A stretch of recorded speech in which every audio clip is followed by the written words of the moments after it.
So, hello, freelancers, and welcome back to Fort Tarsis Radio. This is episode number 4. My name is Adema360, and my brilliant co-host is Dorseus. Hi, everybody. Dorseus here. And we have another guest today on Fort Tarsis Radio for you. And his name is SofaJockey. He heads up the BioWare social network Unofficial forum. So we'll let him introduce himself, give a little bit about himself so you guys know who we're talking with today. Welcome, SofaJockey. Thank you, guys. I go by SofaJockey. I hang out on the BSN, the Unofficial BioWare social network. I am the one that they let out of the gate. So whilst there is a large moderation team of crazy people, I'm the one they let outside. So I play on Twitter and occasionally pop my head out. So that's me. All right, that was awesome. Sweet. So before we start talking about BSN and going into all of that, let's hurry up and jump into talking about the VIP demo. So let's start off with just getting the problems out of the way, and then we'll talk about everything we loved about it. Well, I love infinite load screens every now and then, just not then. Yeah. No, I don't know about you guys, but I took about 8 hours to first get in on Friday. Yeah, I got in really quickly, and then, as soon as I tried to launch into a mission, I immediately fell out. Wow. I had the exact opposite. I was watching people log in all day from work. I was watching streams, watching Twitter, and when I got home that night, it took me about 2 attempts, so about 15 minutes to get in. So I got pretty lucky, but they have been doing work all day on that. Yeah. So I think it was kind of a mixed bag between all of us. But I didn't actually get to play until kind of what you were saying. I couldn't actually go out and explore the world until maybe 3 or 4 hours later. So, right.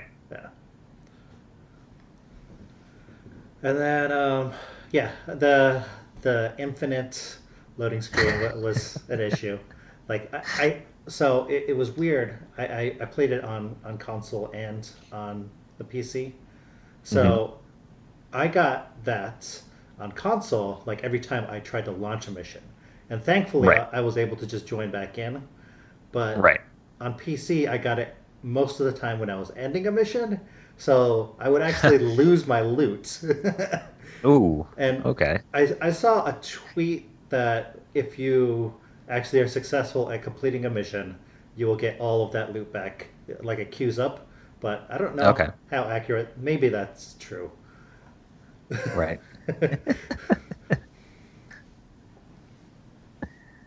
Yeah, I had the luck of being on an Xbox, so which was probably the least luck of all, because as I understand it, that had the most issues with getting in, and the 95% bug. Yes. Yes. So when I did get in on the Saturday, it was pretty sweet once I was in, but it was a journey getting in. That is the best description for I think for the VIP demo. It's once you get there, it's amazing. Yeah. You just got to get there. and actually, if I could just make one thought, I think there's a lot to be said for a demo of a game that's good, that's awful to get into, in preference to a flawless demo of a mediocre game. Yes. Yeah. I would agree with that as well. And just to comment on that, I feel that maybe the community wasn't necessarily used to looter shooters, but every single launch on Destiny has been horrible. The load times and everything, the crashes and all that. It's been quite an experience. But at the same time, they finally, it took them 2 years, but they finally instituted or like Destiny 2. I don't even know if it was the launch, but it could have been just Forsaken, where they had a queue where people could actually like queue up for and that's not a that usually helped uncommon mitigate thing. issues. So Yeah. they were letting in people in batches to not overload the servers, I guess. Right. Yeah. And I think one of the other things also worth commenting on, because I saw this a lot via chats and over Twitter too. And basically, by the end of this, it's semantics on whether we called it a demo or a beta, whatever you want to call it. No matter what it was going to be called, this was probably going to happen. So, it's sucky that a good chunk of a day is burned if you're trying to get in, but end of day, BioWare now has a lot more knowledge than they did before any of this happened, which will hopefully not crop up again for the open beta this coming weekend, and then after that, launch day. So as frustrating as it is, and I don't mean this to sound patronizing to anybody, but it's a good thing we struggled a little bit now as opposed to later. Yeah, because imagine this happening on the first, which I actually think it still will. It's just because that many more people are going to be trying it. It's just they'll like as these things happen. I think it's less likely to happen at launch and beyond. Yeah, and can I just add this thought? As much as the debate has been, should we say, interesting, the VIP demo crowd was a warm audience. These were people with skin in the game. These were people who already had a subscription or had already decided to pre-order. So it's a group of people were already positive. Right. So you didn't want to do this with an open demo. Right. Oh, yeah. I agree on that one. It's like this is probably the best crowd this could happen to. Yeah. But I don't know, Adima. I hope it doesn't happen. Like, part of me is like, no, you're right. This could possibly happen again. Open demo and launch day, but yeah, just realistically, it probably will, because like it happened with Destiny every single time too. Yeah. And I mean, if they don't, and by the time it actually launches, that this isn't an issue, that'll be awesome. Like everyone will be super impressed. Right. Like, I think even they would be super impressed. Like, I think like no dev expects everything to be flawless. So. Yeah. But problems aside about getting into the demo, as far as what we had available to us as content in the demo, what was the thing that thrilled you guys the most, or that you loved the most? SofaJockey, you want to start us on that one? I'll throw you two. Okay. First, flying on a console, and I know that people on PC have some debates about keyboard and mouse, and we know that the demo supposedly has a build that's not quite as good as the build that's 6 weeks more new. We'll see what happens. But on a controller, it's just so gorgeous, just to fly, and it really is Iron Man. The second big wow for me was the Stronghold with the Swarm Tyrant, just going through that for 40 minutes, wiping in sections and I was playing on normal, wiping on sections because the team wasn't up for it, and then dealing with what comes next, and it's a proper slice of a mission. It is wonderful. That really just felt good.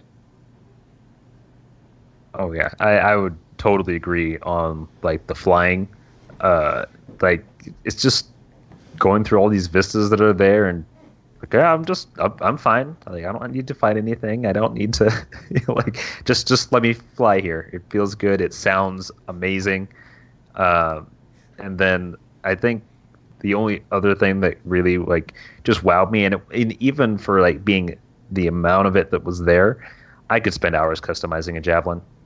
I could sit there for a while and be like, we could make this thing look plaid, or we could do about 50 different shades of blue. We could, like I could sit there for a while and do that, and I can't imagine what's going to happen to me on launch day, where there's actually like everything that we can try to get to make it look the way we want. Yeah, it's definitely like really impressive. Um, as for the going back to the flying, like personally for me, I felt like the default sensitivities for a lot of the stuff were too high, especially more so on PC. You could notice it that like it was way too high, because with flying when you're aiming the like you're using your mouse to control where you're aiming, and Right. like it's okay for shooting where you have to like move kind of quickly, but that's too fast for the flying. So you had to kick that down substantially. And same way with swimming, that was a nightmare. Oh boy. Yeah, I could see that one. I got lost in that cave every time we went into that stronghold. Yeah, but after adjusting the sensitivities and all that, like I think it was an amazing experience, and Okay. it just worked like felt really good. I like the little flares that each javelin has, Right. like Just toss them. yeah, how they well, not, I didn't imply that type of flare. I was talking more like Oh. Wrong flare. like gestures and Oh, yes. the when they jump up, how they each seem to jump up differently, and little things like that. Like it's just uh, Right. a really well put together package. It's just cool seeing those little touches. Right. And one of the things I wanted to ask, because I think SofaJockey and I both played on console after hearing you were on Xbox. So I was on Xbox as well. Adema, did you do all this on PC? I did PC and PS4. Okay. Because I'm So we tempted got to try out a PC complete controls balance today. here. The PC controls, yeah, just adjust the sensitivities. It's Okay. pretty good. Uh, so which javelins did you guys try the most? Well, I went in as a ranger to start with because the ranger is so adaptable. Right. And we had Mike Gamble tweeting about this, suggesting that people try, if you like, the default before they start becoming more wacky about it. And the ranger is good. But I then went to a Colossus. And people have been complaining about the Colossus. They say, but there's no shields. But you say, of course there's a shield. There's a physical shield. Get good. Right. So I think you have to learn the Colossus. And I think that might apply to the Interceptor as well. There is a learning curve. It's Yes. not quite as accessible as the Ranger. So I think the Colossus will be awesome. And I think it will require mods, the inscriptions. Yes. To really make the Colossus be what you want it to be. I agree with that sentiment, applying that to the Interceptor as well, because that was the one I was the most excited to try out. And after having played as the Ranger for a while, where I agree, completely adaptable to a lot of situations, and it's a good, like, well-rounded, and I can see why we start with that now. And then going to the Interceptor, where I was like, ooh, I actually feel a little squishy if I don't like do this right. I need to be running everywhere. I need to like get out of dodge fast and make sure I have basically backup and not do it by myself. It's definitely gonna have its learning curve. So it's like don't expect everything to just be like fit like a glove jumping into a javelin. Like you're gonna have to spend some time figuring it out. Yeah, and like I felt like I played a decent amount on the Ranger, and then I jumped on the Storm initially at first, and it is like it's a little different because you're realizing that you're actually like placing and casting things. So it actually is like a magic class. Later on, you'll actually get abilities where like it's just you use it just like you get a tracking fireball that actually tracks enemies. Just kind of aim it and just launch it. Nice. Set it, forget it. There's also this like you launch several rocks. That's another attack you can get, and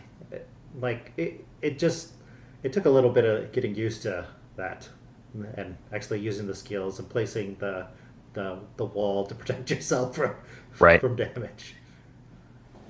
Walls and bubbles. Like, I'm glad those are two things that were there too, because it's like the amount of times I saw the words critical failure were very high.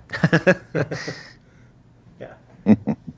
and this is the start of a journey, isn't it? Because and I'll refer to Mass Effect 3 multiplayer a lot, because that's really my background in terms of this kind of game.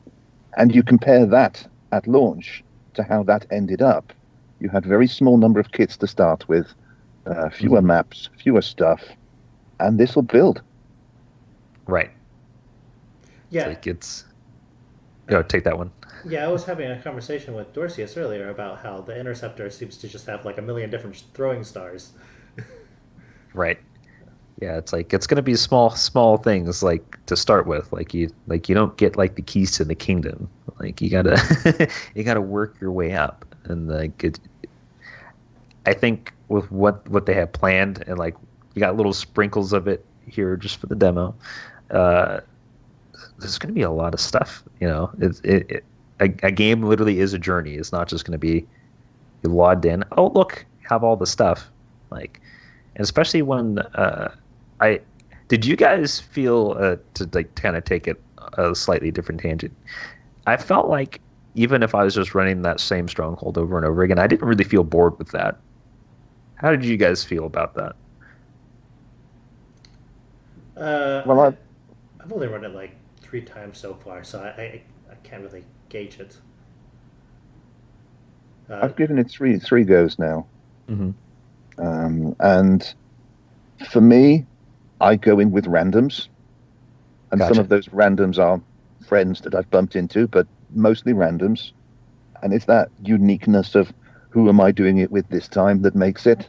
The ones that are cautious, the ones that will go barreling ahead, go down, expect you to rescue them. Then, of course, you fly in like Iron Man, and then you face palm in the dirt because you get shot by the turret that's behind. So right. There's a lot to be getting used to. Right. And for the record, I may have been that guy that needed res that flew ahead. Yeah. I feel like I tried Interceptor on PS4, and I was in that exact same situation. I think it's just like you got to get used to like once you're in that God mode state, you're like just invincible meleeing everything. You have to actually pay attention when you're running out, because like you'll just die immediately. Yeah, the one time that I was partying with somebody and let's try it on hard. Nothing could possibly happen, and that was like the biggest mistake. I was like, I'll be fine. I have my ultimate ability here. Oh, never mind. That ended fast. Yeah, I do have to say I feel like this cooldown on the ultimate is like super low, because when the one time I ran it, like I was able to use my super like 5 times during that fight. Oh man, nice. Nuts. And then like Storm on the other hand, it was just twice. So which do you think would be your favorite, like of the ones you tried for the ultimate? I think it's too early. I think it's too early to tell. Okay, that's fair. That's fair to me. It's like I love that some of them are just with the Ranger. It's like, oh yeah, have a boatload of missiles. The Interceptor. It's like let's use these knives, and then the Storm. It's like, do you want to see all the elements? But yeah, I think we'll get a better feel. Probably what did we say? 26 days from now, if you're looking for non-early release, and 19 for early release. So it'll be really soon. Yeah, definitely. I think the trial for those who are on the EA and Origin access is going to be very, very frustrating, because those people have had essentially 3 full days of, well, okay, not 3 full days of play, but potentially 3 full days of play. And then next weekend they're going to have another 3 full days of play if they want it. Right. And then they will have an entire week when they are capped to 10 hours unless they're on Premiere. Right. Oh man, that is kind of rough. Just like, remember, you have a time limit. Yeah. But I mean, at the same time, like, people have lives. So like Right. 10 hours might work out for some people in their week. Other people are just going to be like, just, especially streamers, like they're definitely going to do the premiere and right. do the like, they'll get to the max level like day 2. It's like I predict myself, like, have you slept? Did you say Anthem? That sounded like you said Anthem.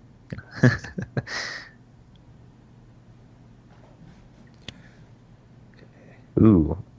Yeah, so this is maybe Demon, you want to take that one? Yeah. So I'll do. What are your hopes post-launch? What do you expect to see? Like, we talked about touched base on it a little bit, but what are you hoping is going to happen in terms of like building up skills or anything else after the actual launch? What I'd like to see is engagement between BioWare and the community, with events, with things happening. Again, I'll reference back to Mass Effect 3 multiplayer that had weekly activities, that had engagement, that had a sense that things were being listened to and changing. And if that connection is there, I can see this being a long ride. If it is a little bit more, should we say,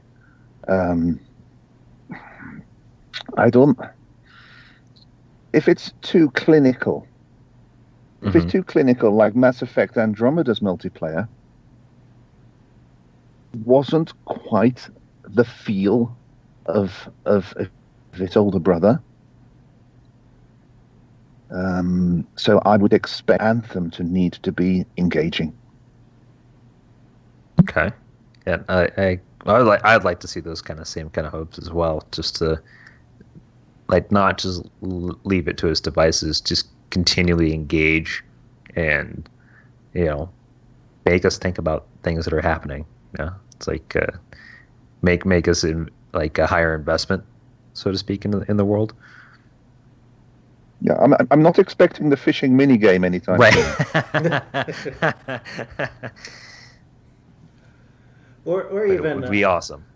Even underwater fights. That'd be awesome if you could actually have combat underwater at some point too. But like that, I'd like to see, engagement and things along those lines as well. Like BioWare has been doing a really, really, really amazing job in terms of engaging with the community and actually listening to feedback and everything along those lines.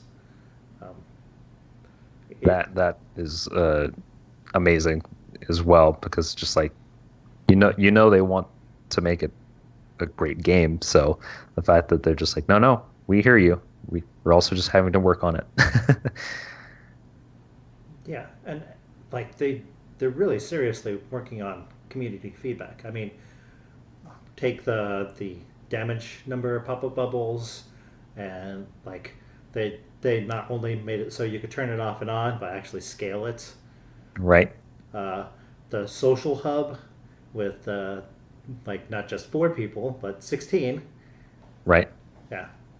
And then they're still, I don't know if they actually finished it or they haven't really shown anything, but I think they're even working on a photo mode. And I imagine cross save or play is another factor that they're likely working on, just because all of these things are things that the community wants. Right. And like I love that, like it's never a no, it's a we will see. Like it's that, which is it's always nice because it's like, yeah, of course they want this too, probably. And did you notice there is almost a partial photo mode now if you leave the javelin alone, and it starts to rotate. Yep. The UI, the HUD disappears. I did notice that. I've certainly used that for a few hero screenshots.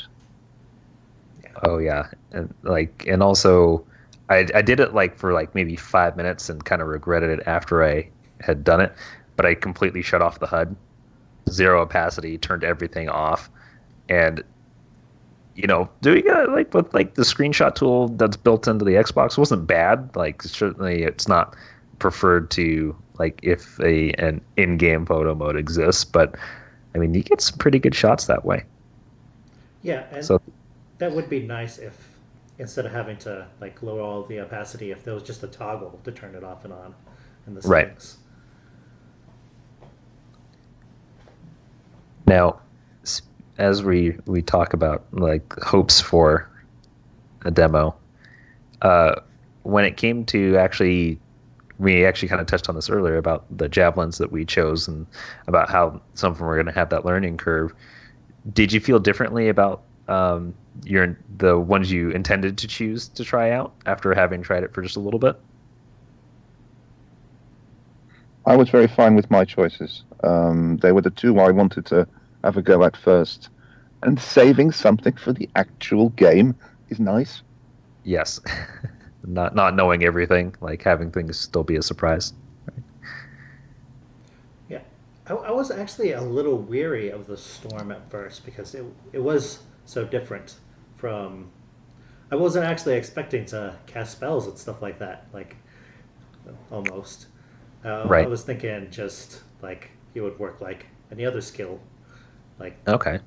But, like, after getting used to it and, like, I think all of them have their interesting gameplay loops. Like, even if, like, I don't have a main per se, which I'm still thinking I might main Storm in the end game.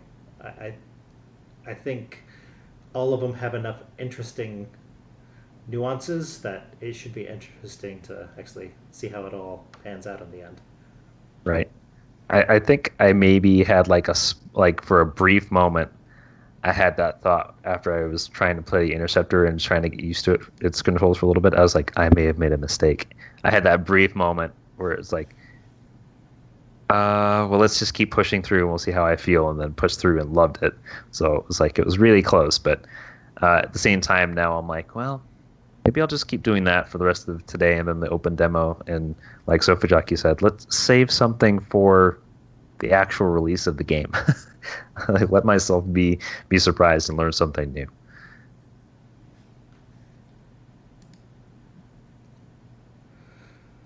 Okay, so I think we covered the demo a decent amount.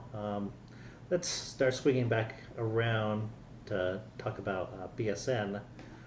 Can you give us a history of BSN and how it became the unofficial forum?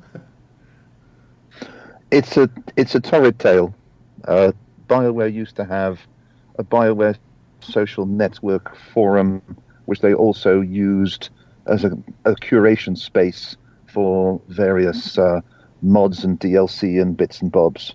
And that forum became known as the BioWare Forum, but actually people still called it BSN. And in 2016, I hope that's right, yes, in the autumn, BioWare decided this forum is just too difficult. There are fights. People argue about all sorts of crazy stuff. So we really don't want to have to police, spend money policing this. So we'll kind of just talk on Twitter and, a few other places, and that will do. So BSNers, being the kind of crazy people they are, went, we're not having this. We like to be able to post and argue and complain about hair. So the unofficial forum essentially was those people going somewhere else and carrying on. and that's pretty much the size of it. It's nice that it's no longer BioWare in some ways, because it means people don't come to point and just want to come on and insult people because they think they're poking the man. So Unofficial has that benefit. It's a little smaller, it's a little bit less obvious, but many of the posters and members from the 2010 era, they're still on there. And they will argue about the same things. They will argue about Mass Effect endings. They will argue about Dragon Age. They will argue about a whole bunch of stuff. Yeah, that sounds like the right forum to be in. Absolutely.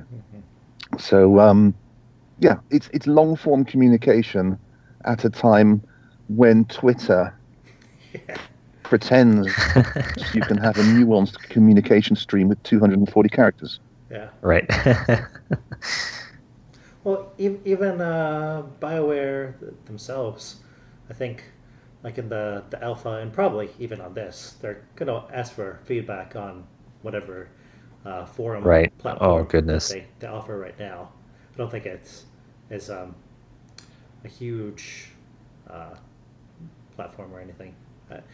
It's like you're going to be staring at Reddit and every other place you can type in long form. Mm-hmm. Oh, exactly. And we have our own dev lurkers. So we have a few. We know who they are. You know, we know where they're hiding, and we try our best to look after them. Yeah. So, in terms of organization, has there been a lot of like people trying to set up clans so far and find groups and things along those lines in the forum as well? Sorry, I missed that one. You Skyped out. Oh, sorry. I was asking if a lot of people have joined recently, more so to try and organize clans and groups to find teammates and things along those lines. I think we've probably got two pieces to unpick there. The first piece about guilds is we really don't know how that's going to work, do we? We thought this alliance system was going to be guilds, and then we discovered that no, that's more about accumulation of XP for a number of people that you're friends with. But the guilds will be something else, and it will be fascinating to discover how that's going to work, because so many groups and forums and discords have been setting up to have a guild, but we still have no real clue how that would integrate into a guild system in the game. And it may not at all. Right. You know, there are people saying, join my guild, join my guild. We don't know what it is yet. Yeah. We don't know what it is. So that's going to be really interesting. The other interesting thing for the BSN forum is we've actually got quite different audiences, because BioWare fans traditionally like their romances. They like their deep storyline. They like their deep role-playing choices. Mm-hmm. And Anthem is less of that. So we are seeing a real mix of people who like Dragon Age, Mass Effect, and are absolutely not in the slightest bit interested in this. And others who sit on the fence, perhaps those who've enjoyed the multiplayers before. But we're also seeing some Destiny folk sort of wandering in, and Warframe folk wandering into the forums going, why are you talking about hair and romance? You know, what's that all about? And there are people who are posting, well, I'll just skip through the cutscenes because that'll allow me to get to the loot more quickly. And you can see jaws dropping with outrage that every line isn't going to be savoured and considered and debated. So there's a real mixture of people. Very nice. Go ahead, Adima. Yeah, that was actually something I was personally disappointed with. Like, it reminded me of this bug in the demo that a few people had, where once you try to interact with the three Matthiases to end that story arc for the demo, like, it froze. Right. Yep. It's like, I need the line. I was like, I want wanted to see it. And Yep. like, I do have to kind of agree that like there are people that really do want to enjoy the story, but at the same time, you're gonna have a whole mix of people that just want to go in and blow stuff up. Right. And that's gonna be interesting to be like, well, didn't you hear about this? Well, where'd you hear that? Well, I listened to this whole cutscene. Yeah. Oh, And you I mean the talked one to I just people. skipped? Yeah. Yeah, that one. Yeah. And SofaJockey, for those of us who maybe do want to come talk about hair and not skip cutscenes, or maybe those few that we can maybe convert to do so, where would we find the forum? The forum sits on the ProBoards platform, so the URL is bsn.boards.net, and we also hang out on Twitter at BSN Forums. Very nice. So those of you remember, you can probably find some new friends in here if you want to talk, some Dragon Age, some deep story talk, even some Mass Effect. I mean, I feel like this is where I'm probably going to be maybe this afternoon to read up on some posts, because it sounds like it's like that kind of forum environment. I remember used to having that when Bungie still had Halo, and I used to be on the forums and would discuss everything, like from lore to mechanics, and so that kind of, if you've not experienced that, I'd say maybe join a forum and do that, because you'll meet some amazing people. You meet some people that are like yourself and maybe vastly different, but still love the core thing. If you enjoy this game, or you enjoy even not just the game, but like a certain nuance of a game, like you can find people that want to talk about this with you. Yeah, this is definitely a nice thing. So, what are your what's your history with BioWare titles, SofaJockey? I started with Mass Effect. Actually, it's not true. I started with Baldur's Gate. So I was playing Baldur's Gate in the late 90s. And of course, as if I recall, Mark Darrah, who heads up the project on Anthem, was coding Baldur's Gate. So it's nice to see someone at the BioWare end who's got that history. And sadly, I have that aged history that I was playing that game 20 years ago.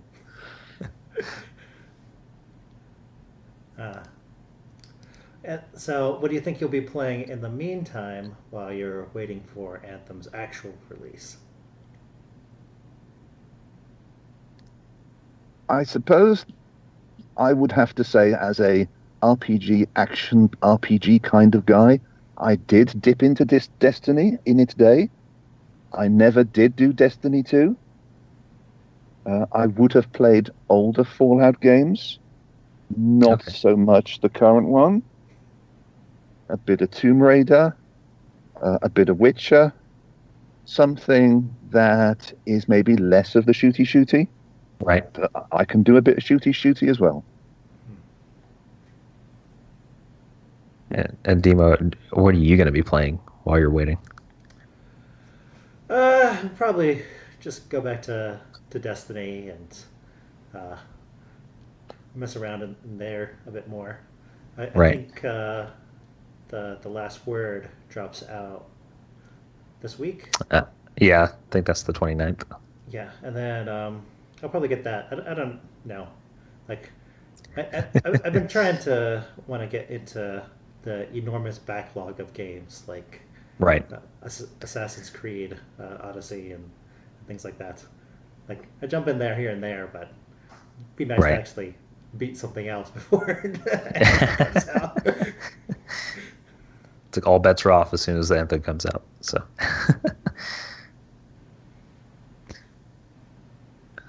let's see here, because and like just for the one that I'll be doing between release, I'm waiting for Wargroove to come out on Switch, because I need my like kind of Advanced Wars style fix. So that'll be like the first. So I'll have like less than 20 days to beat this game. So we'll see if I can do it. Yeah. So I think that's about time we start wrapping up. Yeah. Well, SofaJockey, thank you for wanting to come on the show with us today. Really do appreciate that. But before we actually part ways, if our viewers and our listeners want to come find you and talk, where would the best place to find you be? The best place would be on bsn.boards.net and on Twitter at BSN Forums. Perfect. So BSN Forums, you guys, go find them. Go. Well, don't tell them that you skip cutscenes. Like, don't even tell me you skip cutscenes, because that's not good. That's not good.